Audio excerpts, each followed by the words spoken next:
All right, welcome back to class. This is American Federal Government. My name is Ken Hicks. In the last presentation, we talked a little bit about the presidential debates. It's one of the fun things about teaching American government in the middle of a presidential election year is that you get to learn a lot about just kind of civics 101. And last Tuesday, we had a presidential debate. It was the second debate of this presidential cycle, but it was the first to actually include Kamala Harris, who following the first debate, incumbent President Joe Biden had made the decision to step down, largely owing to his very faltering performance in that first debate, and basically endorsed his Vice President Kamala Harris, who subsequently stepped in to this to the nomination, and this was her first attempt to kind of come onto the stage as a presidential nominee. And so she had an interesting set of challenges. She had to, first and foremost, prove that she was presidential. She also had to confront a very challenging environment in debating Donald Trump, who is a difficult guy to debate because he comes at you from a lot of different angles, and a lot of times he'll say things that aren't strictly speaking true. And so, debates, it's interesting when you think about it from a kind of a political science perspective. A lot of people say, well, debates are these really important inflection points. But in the current environment, you would largely say that, it's hard to say that a debate performance will win you the presidency, but it can lose you the presidency, and that's been kind of the conventional wisdom regarding presidential debates, which has largely tended to kind of mitigate their effect on elections. In the past, certainly prior to Donald Trump coming onto the stage, candidates would be so over-prepared and would give these kind of stock anodyne responses to questions. Some of us who actually have a past in debating complain that presidential debates aren't debates at all. They're really just mutual press conferences. This election year's debates have been very consequential.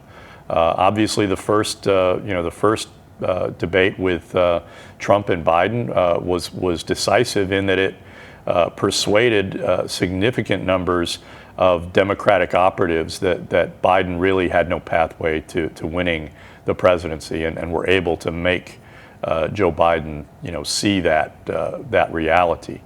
And then the second debate was very consequential in that it punctured to some extent Donald Trump's long-standing advantage in that he's not really a facts guy. He's a performer, and so the people that are attracted to Donald Trump's way of conducting politics tend to not care whether he's telling truths, or whether he's fudging on facts, or whether he's not even relating on issues. And so Harris was able to really decisively attack Trump and put him on the defensive over the course of the evening.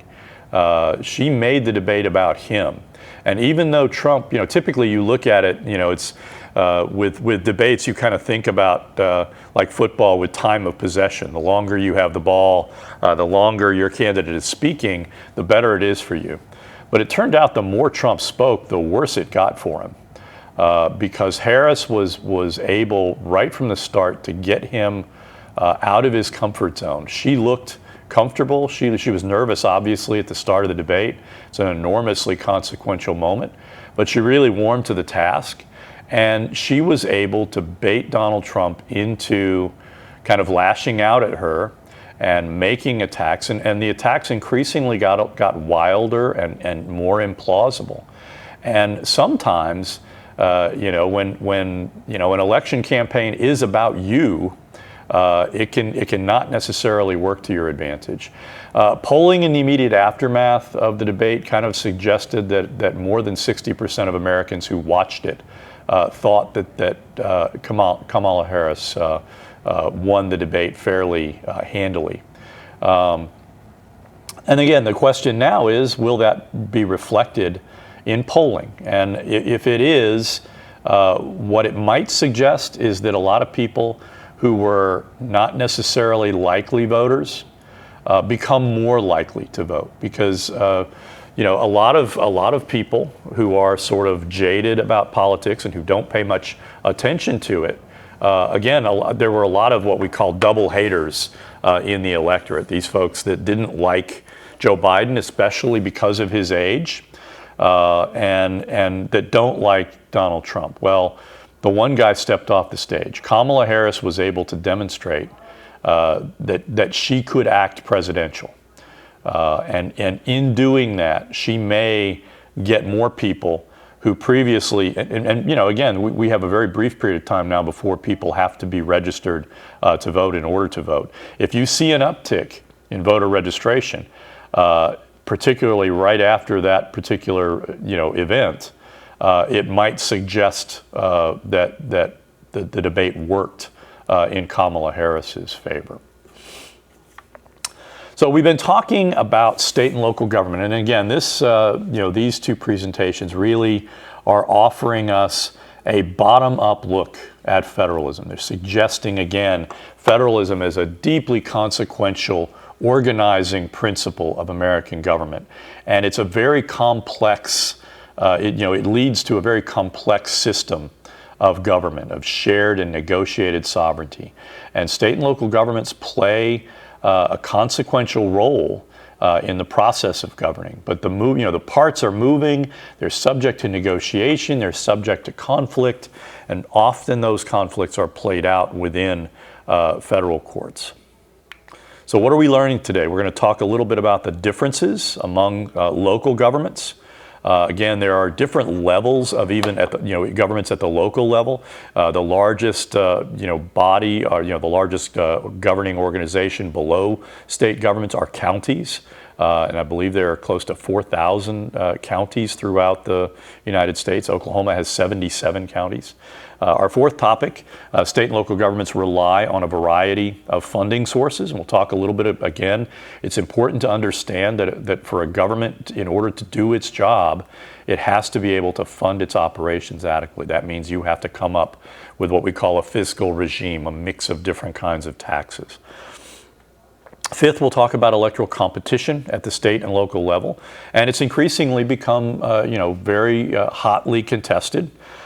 In part because, again, a lot of conflicts between the Republican and Democratic parties are over which levels of government should be actually managing things, and so Republicans would like to see more government at the state level, and a lot of times Democrats would like to see more national government to be handled, some issues to be handled at the national level. And both parties want, for example, the issue of abortion to be a national policy, again, because they believe in the morality of their arguments.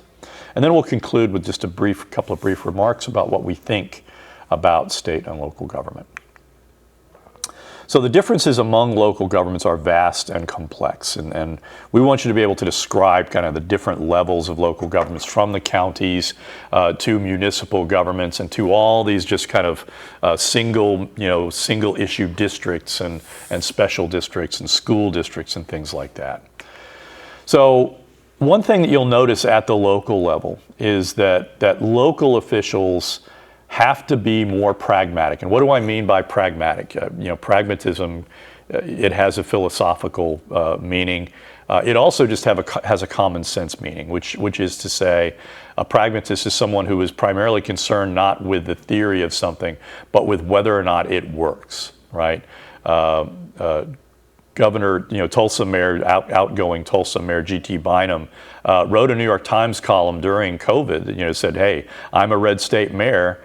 Nevertheless, I ordered my city to stay home because, again, we have to do things sometimes that are unpopular, but that are necessary. And when you have a public health crisis, and when there is a pandemic sweeping through the country, and you don't have a vaccine, your options are pretend that nothing's going wrong and watch a lot of people die, or try to do things to ensure that people can survive, especially vulnerable populations. So local governments play a vital role in American government. They provide water, electricity and sewer services, as well as funding most police organizations. You know, when you think about certainly during COVID, there was the Black Lives Matters protests, and a lot of people were saying we need to reform policing. Well, think about it. There are a handful of national, federal law enforcement organizations, the FBI being most prominent among them. There's also the DEA. And then you have 50 state police organizations. And, again, there are a couple of different ones, but typically most of them have bureaus of investigations kind of patterned after the FBI. But then you have around 18,000 different local law enforcement agencies. And each of them, there are county police, there are municipal police. Some city police forces are as large as, think about New York City's police force. There are probably 30 or 40,000 police officers in New York City to police that very, very large, densely populated city. And so, when you say reform police, you're coming at a very, very complex, highly decentralized, set of agencies. And so, part of the thing is, policing is highly resistant to reform efforts. Nevertheless, we've been able to do certain things, like, for example, body cameras, so that police are accountable for their actions, particularly when they use force. Charters and home rules are basically grants of authority to local governments. And remember, most state constitutions have a process for, granting charters to cities so that they can form, so that they're authorized to form local governments. Dillon's rule, which I think I mentioned in the first presentation on state and local government, reflects, again, this legal reality that local governments have no constitutional status, and especially that states can do whatever they want with them. And on the one hand, states oftentimes will preempt local governments and prevent them from taking actions. Frequently, again, these days, you'd see, for example, in conservative states, you'll have cities that'll try to raise the minimum wage within the city to try and attract, talented workers. And the state will preempt those attempts because they're afraid it will have an inflationary effect on the economy. So on the one hand, state governments can impose on local governments, but you also have the reality that local governments, need a certain amount of autonomy, and state governments will often recognize that and grant what is known as home rule charters, which allows local officials to tailor policies to the realities of their communities. Most larger cities in the United States have home rule charters, which again gives them a certain amount of autonomy and a certain amount of resistance to imposition by the state government. And again, we talked about preemption in the previous discussions, and that is this idea. And again, there are a couple of meanings of preemption, but the one that applies to state and local government is this idea that a larger government is intervening in a local government's decisions and saying, you want to do this, but we're not going to allow you to do this, okay? And it's oftentimes a source of frustration for local politicians because they're just trying to govern. And when they're told they can't do certain things, that can create obstacles to them governing effectively and doing, basically fulfilling the will of their constituents. City governments come in a variety of forms. City planners deal with very complex issues like urban renewal, which is, again, this idea that over time a neighborhood or a business district will become old and dilapidated. And we know that as these areas of a city deteriorate, they oftentimes attract crime. And so you'll want to, bring investment money in to revitalize those areas. Oftentimes they'll just, raise buildings, they'll destroy buildings and build new structures, repurposed, or they'll repurpose old buildings. You see that a lot in, cities in the industrial Midwest where these huge factories have been repurposed either into, shopping malls or ultimately into, apartment complexes. I know in my hometown of Columbus, Georgia, it used to be a big textile town. And a lot of those textile mills have been repurposed into, single family apartment buildings, which are really kind of cool. So you also have the problem of urban sprawl here in the, in the Midwest. In the Northeast, if you look, for example, at Boston, it can't grow out, right? Because it's ringed with suburbs that have their own jurisdictions and their own, and really Boston can't simply annex them. Okay, so in the Northeast, in these very large urban areas that are ringed in with suburbs, their only option really is to build up, right? To build larger structures and things like that to manage increased population density. In Oklahoma City, though, all they have is pasture land around them. So it's very easy for them to simply annex more and more territory. And so, Oklahoma City is one of the largest cities by territory in the United States, but by actual population, it's not very heavily populated at all. You also have the challenge of what is known as white flight. This is a phenomenon that occurred in urban areas, for example, like Detroit, where as blacks left the South in the aftermath of World War I and World War II, looking for work, you ultimately had instances where they would come to cities, find jobs, and where ultimately white citizens of those towns would leave to the suburbs, and that kind of, with that goes a lot of investment capital, and so Detroit suffered greatly from white flight, which is also capital flight, and so it is a fragment of its former size, but through aggressive programs of urban renewal, because of course the state of Michigan can't afford to allow Detroit to fail.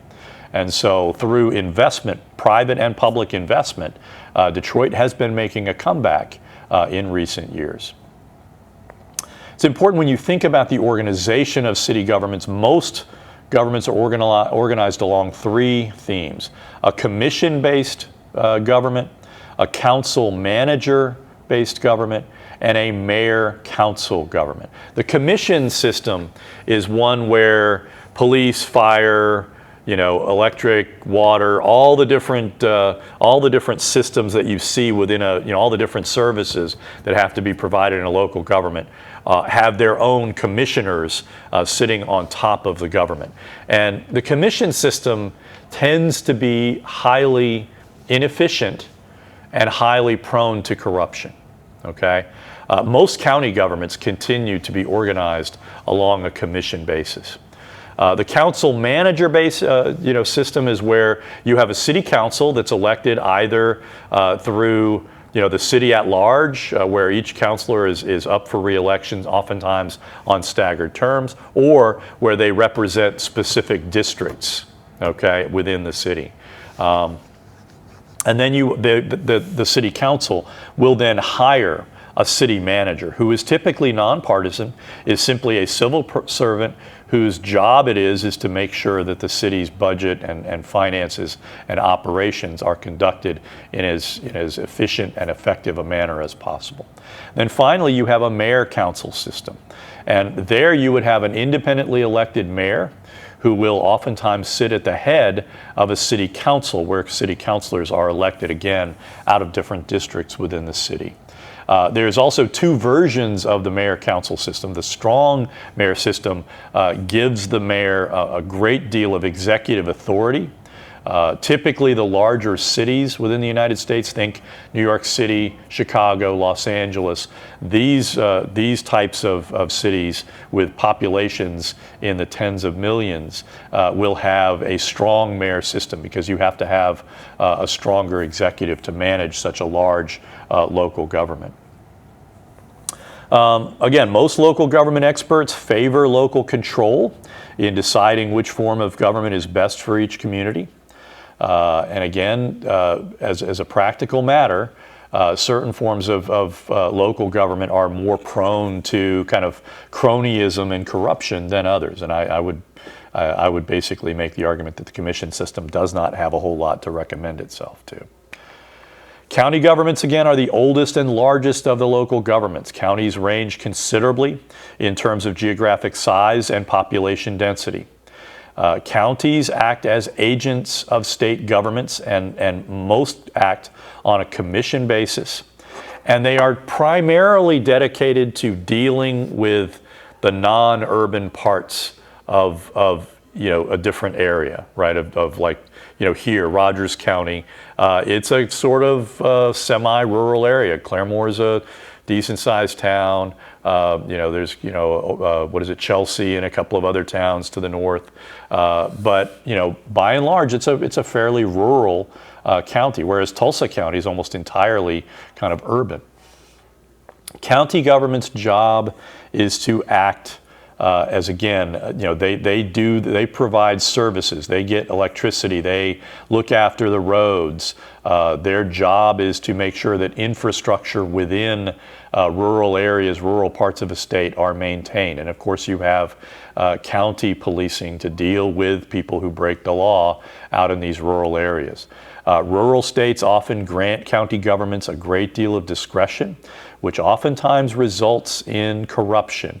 And of course, in the 1990s, you had what was known as OK Scam, where the FBI got information that county commissioners within Oklahoma were corrupt, and they infiltrated county governments, and they arrested like dozens of county commissioners who were predominantly Democrats in that period. OK Scam was one of the things that really damaged the reputation of the Democratic Party within Oklahoma and facilitated the transition of Oklahoma from being sort of a competitive state to being a deep red state. Okay. Some states have also experimented with what is known as city and county consolidation. And that will be, again, a situation where if a city occupies a considerable portion of a county, oftentimes they will simply absorb the county government. So they're actually sharing resources rather than competing for them. That can be a very effective way of kind of managing the overlap that oftentimes occur within local governments, where you see local county and municipal governments overlapping and sometimes competing for very scarce resources. Special purpose districts fill in the blanks of local government. There are 37,000 general and single purpose governments. Special districts often deal with kind of multi-jurisdictional management. For example, a floodplain doesn't necessarily respect county jurisdictions. Water flows wherever it's going to flow, and oftentimes that will encompass 2, 3, or even 4 counties. When you think about the flooding that happened in eastern Oklahoma in 2019, that was an illustration of a phenomenon that happens periodically and that has to be managed. And usually you try to manage it through the waterways. And that's another thing. The Grand River Dam Authority is a good example of basically a single-purpose district. Its job is to provide electricity to this part of Oklahoma. Sometimes special districts are created when citizen demand for services exceed local government's revenue capacity. They often call these kinds of special districts zero FTE districts, and what that means is there's nobody employed by this level of government, right? It's a zero full-time employee government. So it's a nominal, it's sort of a made-up thing where you're creating a taxing zone so that you can raise revenue in order to provide, more housing or more whatever demand it is that citizens at the local level are making. Another good example of a special district is the McClellan-Kerr waterway, which is, again, it's a canal that connects Oklahoma to deep water, oceanic shipping.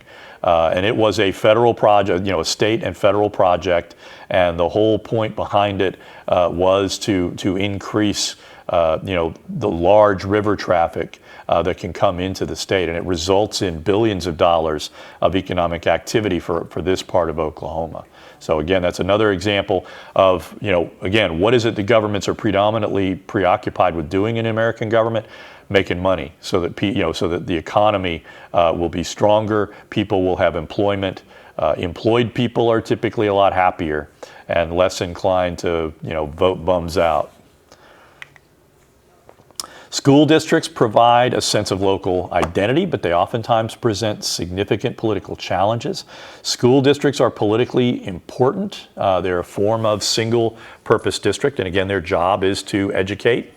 But again, you've got the politics of local control. On the one hand, everybody wants to send their kids to a local school, right?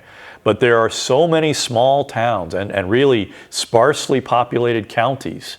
If you're going to provide a superintendent for every county in Oklahoma, that's a lot of school officials you're basically paying a lot of money to. And so you have a very significant challenge. On the one hand, in many rural areas, there's simply not enough kids to educate, and so school consolidation becomes sort of a necessity. But think about the downside of that. When you consolidate, schools that are between like 3 small communities and locate them in a central place between those 3 communities, you can be zeroing out, or significantly reducing the teachers and the administrators that are going to live in that small town, and that can have an impact on that town's ability to survive. Okay. Likewise, you have some Tulsa and Oklahoma school districts are enormous. They're managing hundreds of thousands of children, and so that's a different that's a problem of scale, right? Can one superintendent manage all the different school districts within an area? States will oftentimes intervene with what are known as equalization formulas to try and provide money to underfunded areas. When you keep in mind, historically, education has predominantly been a local matter, and most often schools in America are funded by property taxes. Well, what about these heavily urbanized areas where everybody rents? You don't get the revenue out of property, out of ad valorem taxes that you would ordinarily expect. That creates a real challenge in terms of funding those areas. And underfunded schools are oftentimes underperforming schools. And underfunded schools are oftentimes educating schools with low-income Americans and children, operating within impoverished circumstances. Those are very difficult, student populations to educate effectively. So in fact, they need more revenue, more money rather than less. Okay. So you've oftentimes had complaints, and again, liberals and conservatives have fundamentally different images of what education is about. Okay, conservatives oftentimes basically fall back on sort of ancient notions of education. The ancient Greeks called education paideia, which was learning the way of being an Athenian or an Argosan. And so for conservatives, they view education as learning the way of being an American, learning how to value our democracy and our institutions.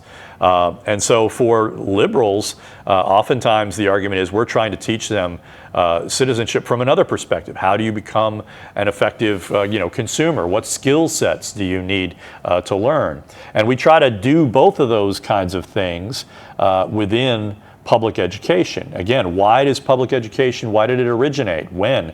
It originated in the late 19th and early 20th centuries, where you began to see the schools that you would be going to today, the larger schools rather than simply the local schoolhouses. You see these larger schools emerging, and why? Because they're having to educate increasingly large children, large student populations of non-English speaking immigrants. We needed to mainstream those kids, get them English first and foremost. And so oftentimes the stress in those early public educational curriculum was just getting kids competent in speaking English. And so conservatives increasingly, and when you think about just how controversial immigration is today, you can kind of understand why conservatives, many conservatives, not all, but many conservatives are deeply hostile to public education. And would like to do other things. They would like to privatize public education, make it so that people are running schools for a profit rather than running schools in sort of a nonprofit as a government entity. So many of the ideas on the right, they also originate from the 1970s when integration was happening with civil rights movements, and where you're getting large numbers of minority kids going into public schools where previously they had been segregated. And so a lot of the homeschool movement emerged in that period, calls for vouchers where teachers could, where parents would get a certain amount of money to send their kids to whatever school they wanted. Likewise, charter schools, right? Charter schools are supposed to be innovators. They're supposed to identify policies that work and that improve educational outcomes. But if you charterize all the schools, what you're basically doing is turning all teachers into at-will employees where they can be fired at a whim. That's not good for education. Teachers need a certain amount of security in order to be able to teach effectively. And so that these are challenges that we are confronting within our educational system. Rural communities in the United States are struggling. The U.S. Census Bureau defines rural as having the following characteristics: low population density, absence of commercial activity, and significant geographic dispersal between clusters of small communities. Okay, when you think Oklahoma, it is predominantly a rural state. However, there is a slow movement of Oklahoma's population into its urban areas. 44% of Oklahoma's population today live in Cleveland, Oklahoma, and Tulsa counties, which are the three largest counties in terms of population in Oklahoma. The result is, and again, what's the problem? If you live out, west of Edmond in Oklahoma, what is there for you to do, for money in those very rural communities? Well, you can follow along with your parents and farm or do whatever it is that you're doing out there. But for many kids, they're going to college and then they're not going back. And so you're seeing kind of a hollowing out of these rural populations where younger people are saying, I want to live in Oklahoma City, or I want to live in Tulsa. There are more things to do there. There are more places to eat. It's more fun. It's more entertaining. I'm more likely to find a partner that I can marry and raise a family with. These are the challenges that you confront, and so the result is these rural communities are graying, and that means again they're aging rapidly, and this is happening precisely at the same time that rural health facilities are closing down, which presents an enormous, again, policy challenge. How do you ensure that rural populations are getting the health care that they need? This is a problem, for birth-aged women in rural areas. If you're pregnant, if you're 6 months pregnant and you have a problem with your pregnancy, do you have a healthcare provider nearby that can help you out? This is again a real challenge that is really it's going to become a major governing challenge for a lot of states like Oklahoma over the next 10 to 20 years. Native Americans are unique, as sort of distinctive local governments. Native Americans are legally viewed as domestic dependent nations. And we have to concede that America has had a schizophrenic attitude towards Native Americans and their unique legal status as federal citizens. At various points of time, American governments have attempted to brutalize Native Americans into just becoming like other Americans, try and scourge them of their native heritage and culture. And then at other times, we have basically conceded that Native Americans are unique, that they have their own culture that is worthy of preservation. A variety of decisions going all the way back to the 80s have reinforced this idea, beginning with the California versus Cabazon Band of Mission Indians and the United States versus Lara, that again reflect the semi-sovereign status of Native Americans and their right to operate independently of state regulations. And of course, in 2020, the Supreme Court handed down the decision in McGirt v. Oklahoma, which basically found that Native Americans could not be tried for criminal matters in state courts. They had to be tried either in tribal courts or in federal courts. And that has, again, created a significant challenge for state governments that have large reservation lands like Oklahoma. There are a large number of Native American, distinct Native American tribes living on reservation land. A significant portion of Tulsa is effectively reservation land. And so there are again challenges, and many local governments, and of course Kevin Stitt is on record as saying that this is a problem that needs to be addressed, that this is fragmenting state government's ability to actually govern their citizens. And so that is again a controversy that is ongoing. Governor Stitt has also had a long-running kind of feud with the Native American tribes over gaming rights. When Stitt came into office, he made demands that the Native tribes renegotiate their gaming compacts, which are again compacts that negotiated between the state and the tribal governments that grant to the state governments certain amounts of money for the purposes of allowing Native American tribes to hold, to have casinos and to have gambling on reservation land. The tribes, however, have said, well, the law was written in such a way so that if either side doesn't like a proposed renegotiation, the old deal just continues rolling over. And that's what we're going to do.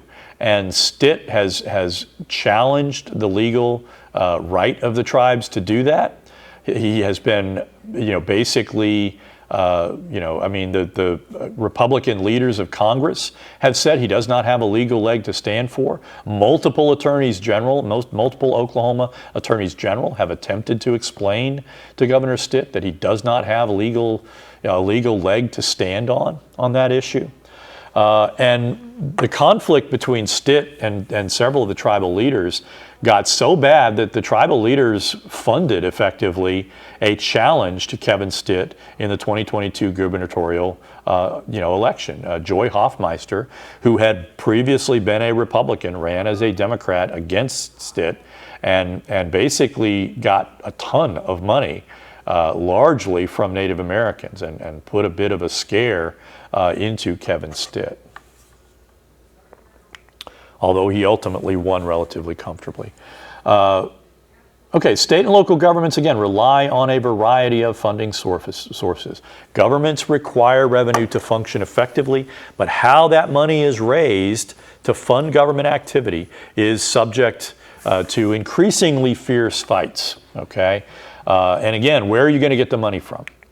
The idea of responsible federalism means that each level of government should have the capacity to raise sufficient revenue to meet its legal obligations, okay?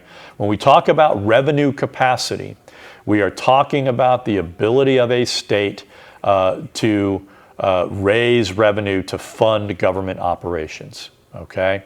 And so what are some of the things that come into revenue capacity. It's your population, right? How large is your population?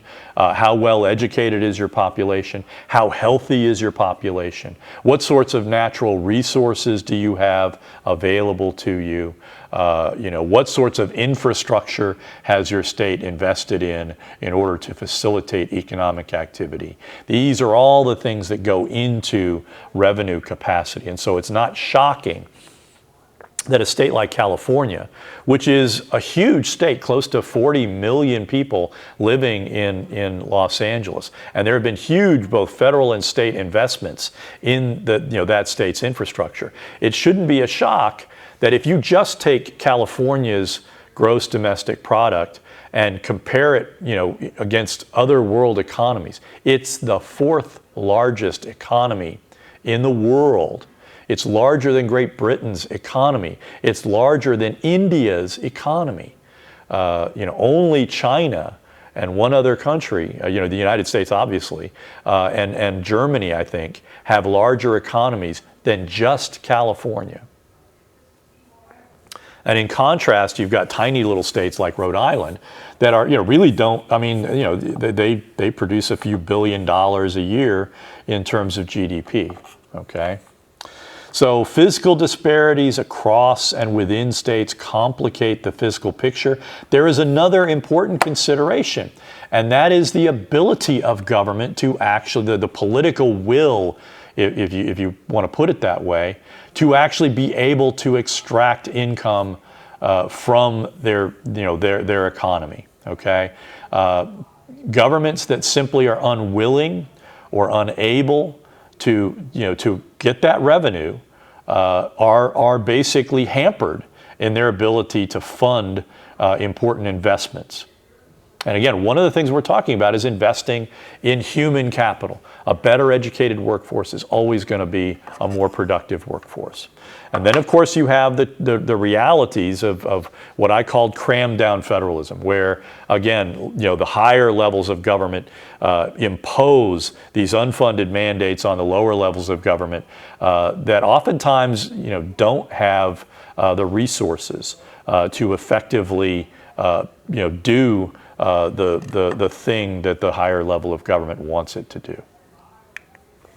So where do states get their revenue? Again, the 16th Amendment is incredibly significant because most states have actually adopted an income tax. Now, why is our income tax important? Because income taxes are the most efficient way for a government to take revenue to get revenue for government operations.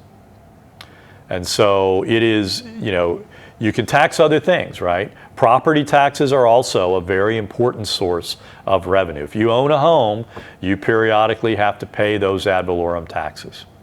You also have the reality that both state and local governments have what are, have sales taxes, right? And that's one of the things that as Oklahoma has cut income taxes, especially on high-income earners, they have filled those revenue gaps by raising sales taxes. And now, of course, you've got the state government cutting grocery taxes, cutting taxes on certain kinds of grocery items.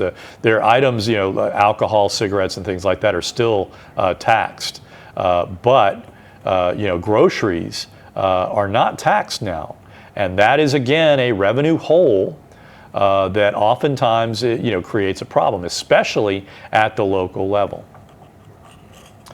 States ultimately create what is known as a fiscal regime, and that is typically a combination of income tax, property taxes, sales taxes, and other service fees to meet their budgetary requirements, right? When you think about going to the tag agency to get your driver's license renewed, paying your license registration fee, these are state fees that states use predominantly to maintain roads and things like that, okay? So that combination is going to tell you whether you have the revenue sufficient to actually perform all those different services that citizens expect of you. Some states will have very low property taxes but very high income and other kinds of service fees. Okay, some states will have very high income taxes, but very low property taxes. Some states have no no income tax at all. I think Tennessee and I could be wrong, but maybe Texas have no income tax. But what that's typically going to mean is that their sales and property taxes are going to be much higher. And oftentimes in states that have no income tax, it gets very expensive to own property because the property taxes are going to be very high, and lower income folks that may have some land might find themselves compelled to sell the land to wealthier people because they don't have the money to pay the taxes on that land. And so that's an important thing to try and kind of keep in mind and to balance out. You're always going to have, taxes are one of those things, what is death and taxes are the two things you can't escape in life. So again, the remainder of revenues, and when you think about Oklahoma, a lot of them come from fees for licensing for fracking and things like that, for leasing land so that they can drill and frack, do horizontal drilling. And also you get a lot of money, the states and the local governments get a lot of money from the federal government. And oftentimes state and local governments get dependent on federal funds to do certain things. And that, of course, gives the federal government leverage to make those states, change their ways if they're behaving in a way that the federal government doesn't like. You had a wave of initiative petitions that give rise to, these were primarily happening in conservative states, that called for requiring supermajorities from state legislatures in order to raise taxes. Oklahoma was the only state to pass an initiative that required a 3/4 supermajority in order to raise taxes in Oklahoma. That was State Question 640. The claim, the rationale behind those supermajority initiatives was that it would foster a business-friendly tax environment. The problem is, though, that comes again at a very high price because it doesn't cost anything. They don't have to create a supermajority in order to cut taxes, and they have cut taxes going back to 2006. Taxes have been cut numerous times. Well, what happens when you're cutting taxes and then the revenues are not sufficient to manage all your government obligations? What is it that the states do that are their primary mission? Well, when you think about it, healthcare is one of them. Well, if you cut healthcare, what happens? People get worse health outcomes, and that's not good, right? Granny dies, and that really, antagonizes people because it's a result of a money type of situation. You can cut prisons. Well, gosh, that's a problem, right? You get more prison, overpopulation, and then you end up, with federal judges compelling state governments to release prisoners who may, not necessarily, strictly speaking, you want to release. Or you cut education, and historically that has been the consistent thing that's happened. State governments, when they've had revenue shortfalls, have cut education, the public education budget. I want to say in 2017, the state government cut higher education's budget by, I want to say almost 19%.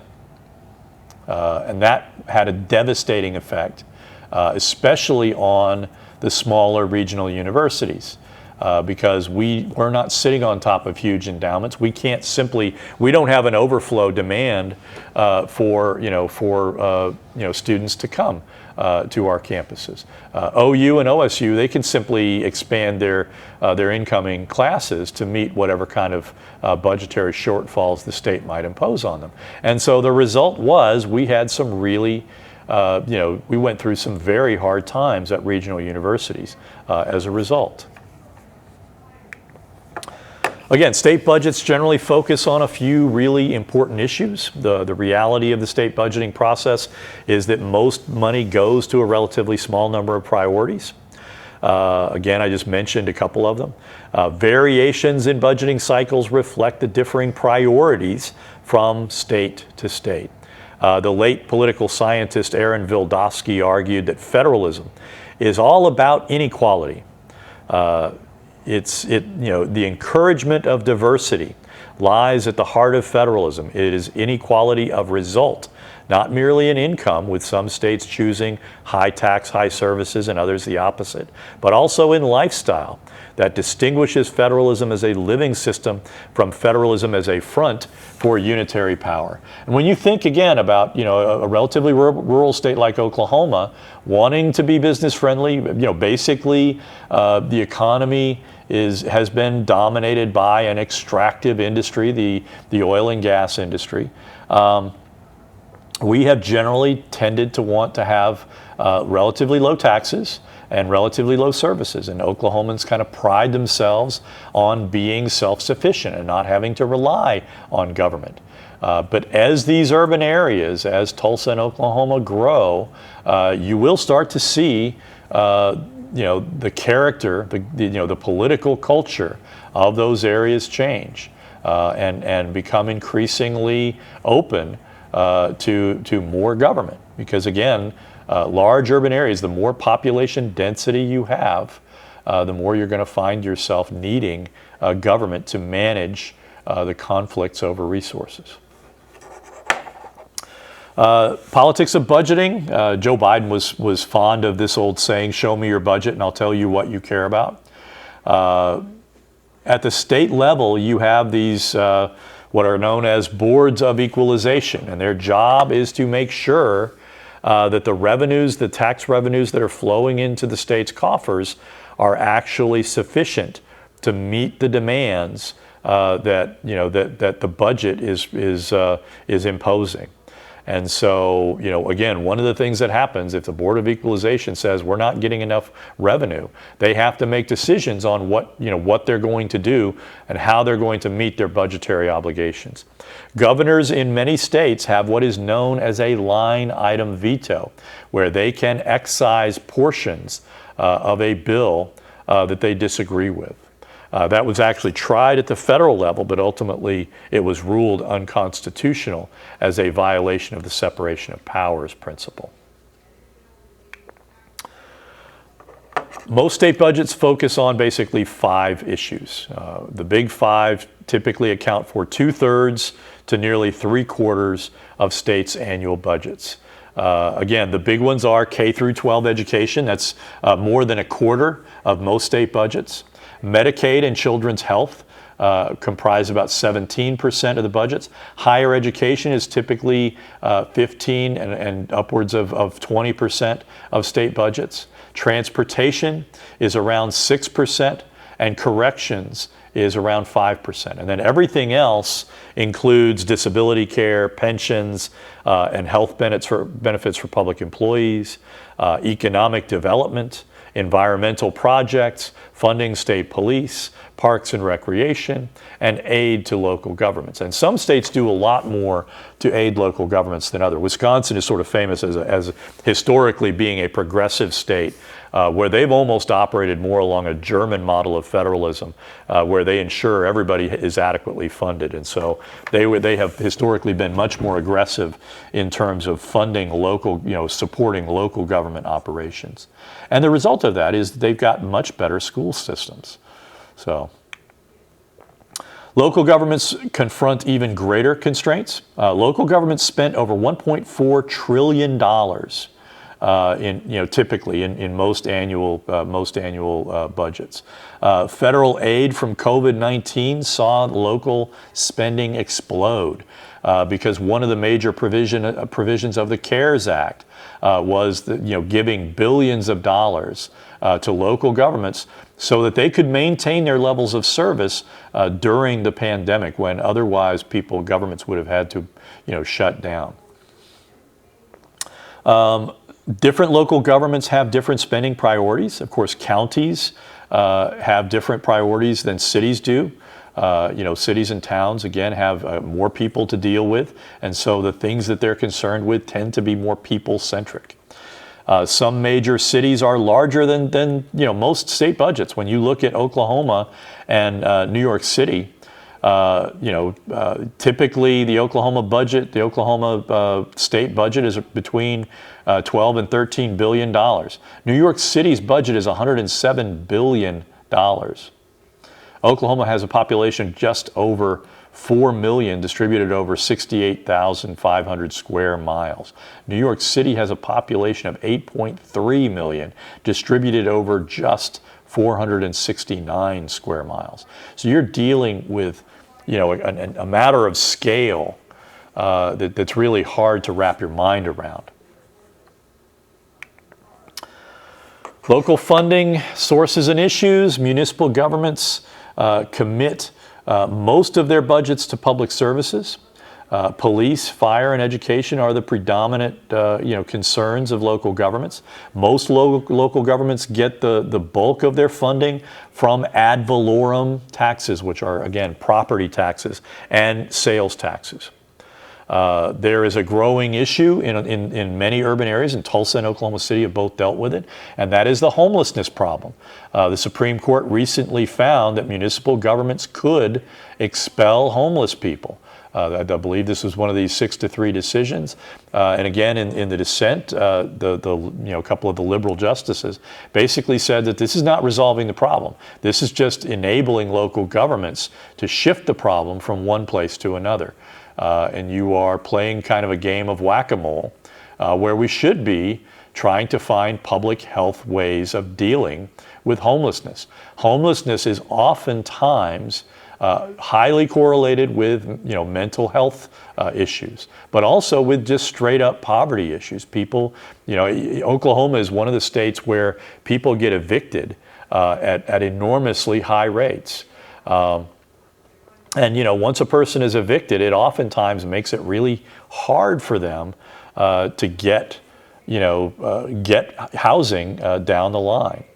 Again, the case was city of Grants Pass versus Johnson. It was a decision handed down actually, fairly recently, this year, in fact, which upheld local ordinances criminalizing homeless camps.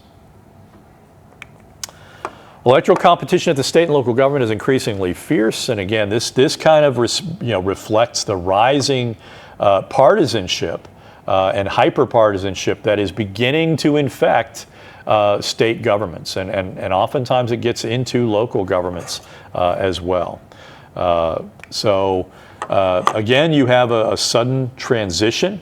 The 17th Amendment facilitated this important idea that basically prior to the 17th Amendment, federal senators were selected. They were chosen by state legislatures rather than by statewide election.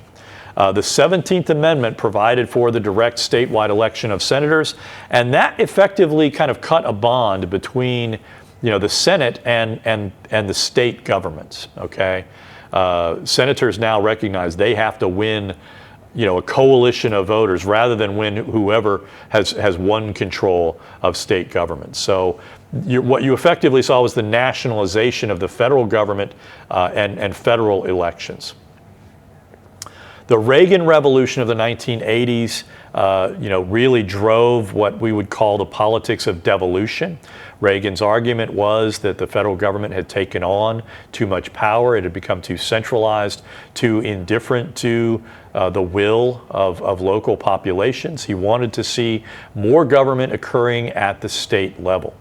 And so as a result, you have a growing salience, the growing importance of state and local politics resulting from the partisan fights that really began during the Reagan period.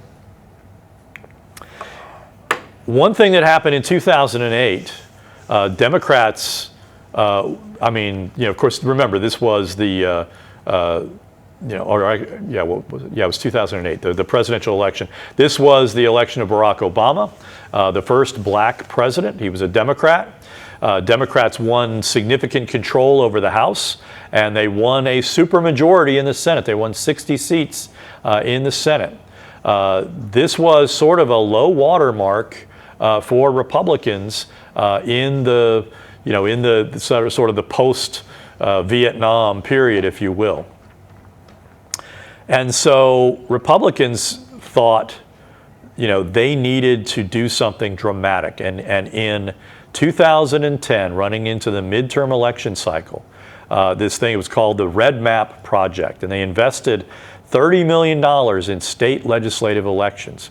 And what you began seeing was, historically, state elections have been rather parochial, rather kind of hokey affairs where the big expenditure for a state senator running for election were yard signs. Yard signs were the primary way that you measured whether a person was winning or losing in state legislative elections. Well, all of a sudden, you begin seeing state legislators running advertisements. They were running ads on television, which is enormously expensive, far more expensive than most state, legislative people could really afford. And so the result is, the results of the Red Map Project were spectacular. They won like 2/3 of the state legislative elections in 2010. And they used that state legislative dominance to engage in they used computer programs to ruthlessly gerrymander every state legislature that they controlled, which was, again, at that point, they controlled almost 2/3 of the state legislatures. And that contributed in many states to one-party dominance, to Republican dominance. And they were trying to build what would become known as the Red Wall, okay? And in many ways, Oklahoma's demographics perfectly match the ideological appeals of the Republican Party in this period of time, okay? And so the Red Map Project contributed to the ideological intensification of the Republican Party in state politics. State politics became a lot more partisan, and you begin seeing also the rise of what we political scientists describe as negative partisanship. Negative partisanship, and we'll talk more about this in later presentations. This is a particularly kind of toxic, kind of manifestation of partisan polarization, where in fact people are less motivated by the fact that they like a candidate than by the fact that they hate the other party's candidate. And this is, again, particularly strong on the Republican side of the aisle, where, and again, it's strong now on the Democratic side of the aisle, but for possibly different reasons. But where at the federal level, for example, Republicans were way beyond simply disliking Barack Obama. They hated him. I mean, there were profound, expressions of just how malignant the hostility was among rank and file voters for Barack Obama. And the same thing has happened now with regard to Donald Trump.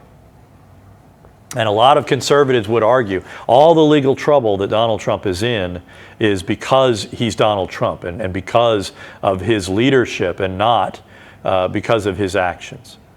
And I would make the argument that if you look at the indictments, there are credible allegations Donald Trump engaged in activities that a reasonable person could say were violations of law, and that would get a normal person into legal hot water. Okay, so the problem, of course, is again this idea that negative partisanship, and part of the thing when you think about the recent presidential debates, Kamala Harris won that debate pretty decisively. And yet, over 1/3 of the people that watched the same debate as the other 60% believe that Donald Trump won.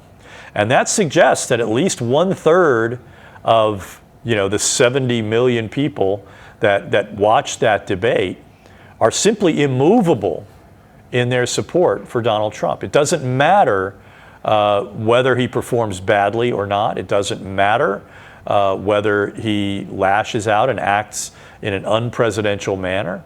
They don't care about facts.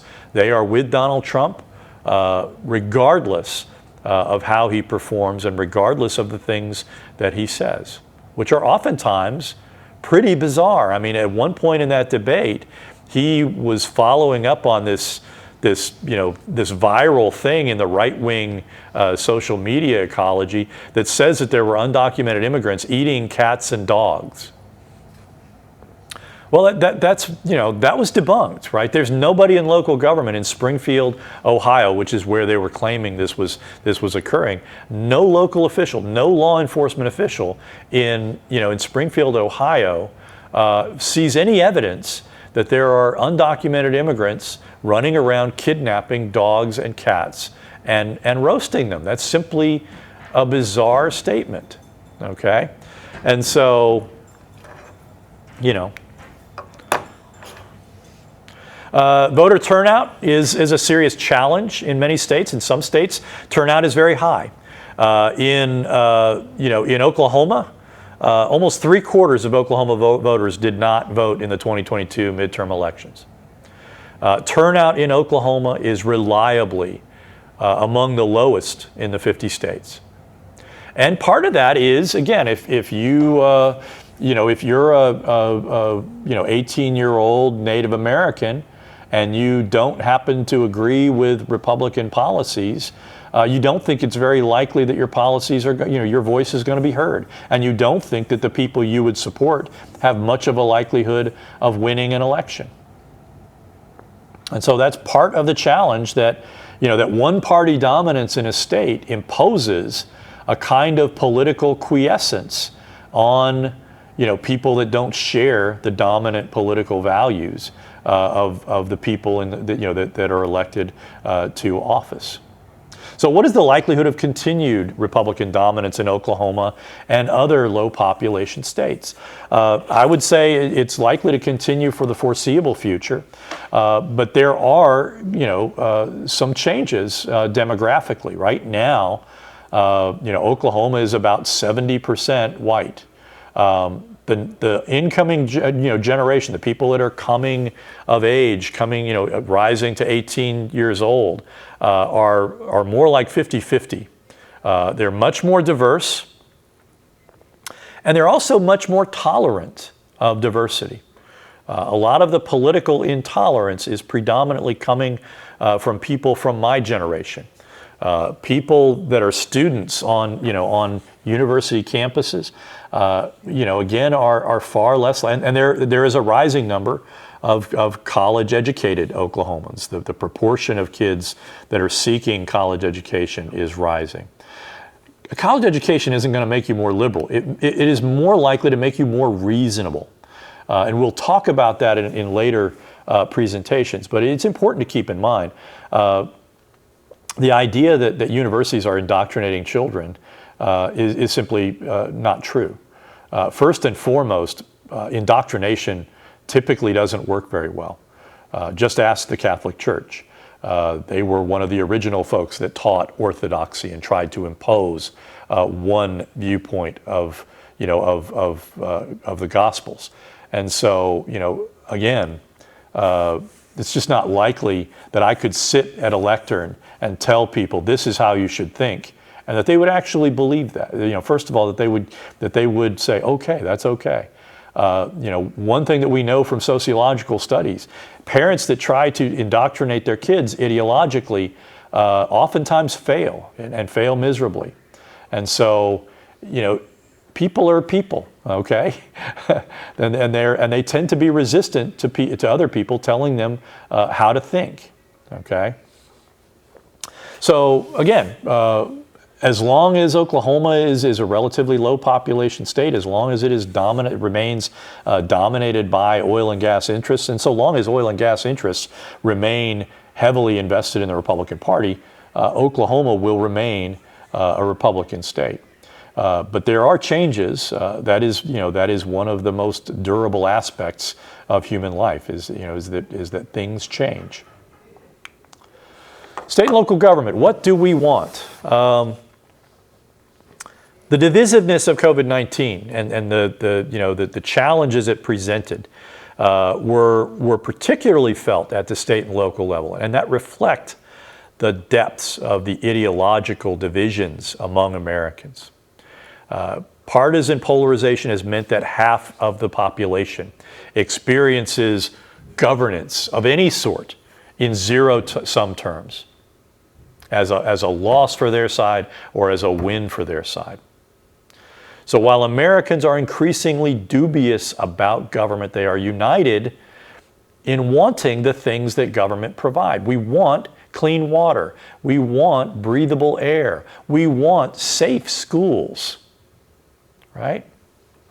But we are severely divided over how we achieve those kinds of things. And that's likely to persist, certainly past this next election, regardless of who wins. But no matter how you look at things, we still have to govern ourselves. We still have to find ways of accommodating reasonable differences within our populations over how we ought to manage our public affairs. So that's it for this presentation. And when we come back, we are going to take up another very important issue, the questions related to civil liberties. What are our rights to freedom of speech? What are our rights to religious belief? What are our rights vis-a-vis law enforcement? I'll see you next time.